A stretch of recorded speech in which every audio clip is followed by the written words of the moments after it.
तक समाज की तरफ से कुछ मांगों की बात आपने रखी है, जहां तक अहीर रेजिमेंट की बात, इसमें कोई दो राय नहीं है। ये जायज मांग है, ये आप भी जानते हैं, आपका दिल भी जानता है, हमारा दिल भी जानता है। जायज मांग है, ये आप भी जानते हैं, आपका दिल भी जानता है, हमारा दिल भी जानता है। अगर कोई इलाका पूरे देश में ऐसा इलाका है जहां लाल बहादुर शास्त्री जी ने जो नारा दिया था, जय जवान जय किसान, उस नारे की गूंज किसी इलाके में, हर गांव में, हर कोने में अगर सुनाई देती है तो दक्षिण हरियाणा का ये इलाका है। हर गांव के अंदर अगर शहीद की प्रतिमा कहीं लगाई देती है पूरे देश में, ये वो देशभक्त इलाका है। जब भी कभी देश के दुश्मन ने इस इलाके पे अगर गलत नज़र से हमारे देश की तरफ, भारतवर्ष की तरफ देखा,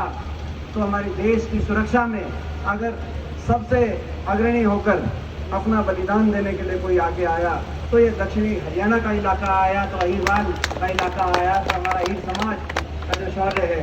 उसके बारे में, और देश के लिए जो देशभक्ति की भावना है, फौज के लिए काम करने की जो भावना है, वो हमारे इलाके में, उसकी मिसाल देश में कहीं और नहीं। और इसीलिए यही रेजिमेंट की मांग जायज़ है, और इसीलिए इस मांग के लिए लगातार आप लोगों ने भी उस बात को उठाया। संसद के अंदर जैसा हो पाया, संसद में मैंने भी अपनी तरीके से जितनी इस मांग को रख सकता था, बार बार इस मांग को रखा। और ये बात अगर गलत कह रहा हूँ मैं, तो मैं पूछना चाहता हूँ, जो आज सरकार है जिनकी, भारतीय जनता पार्टी, प्रधानमंत्री से पूछना चाहता हूँ, अगर मैं ये गलत कह रहा हूँ तो जब आपने देश में अपना जब चुनाव का प्रचार अभियान की शुरुआत करी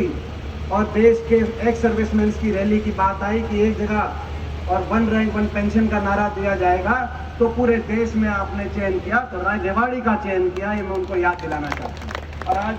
हाई रेजिमेंट की मांग हो रही है, तो आपको उसमें खोजना देंगे, और इसीलिए इस मांग के लिए हम प्रयास करेंगे। ये सही बात है कि केंद्र की सरकार की बात है, मगर केंद्र में अगर हमें अवसर मिलेगा तो निश्चित तौर से केंद्र के अंदर, क्योंकि केंद्र के अंदर भी प्रयास जारी हैं,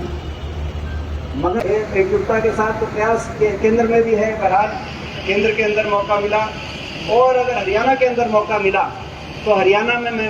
निश्चित तौर से कह सकता हूँ कि सारे बैठे आने वाले समय के हरियाणा के आपकी जो सरकार है, वो यहाँ सारे जो नौजवान बैठे हैं, हम सब मिलके पहली कैबिनेट मीटिंग में ये पारित करेंगे कि केंद्र सरकार अहीर रेजिमेंट का गठन करने का काम करे। पहली कैबिनेट मीटिंग, ये हमने पहले भी ये बात कही है। इसके बाद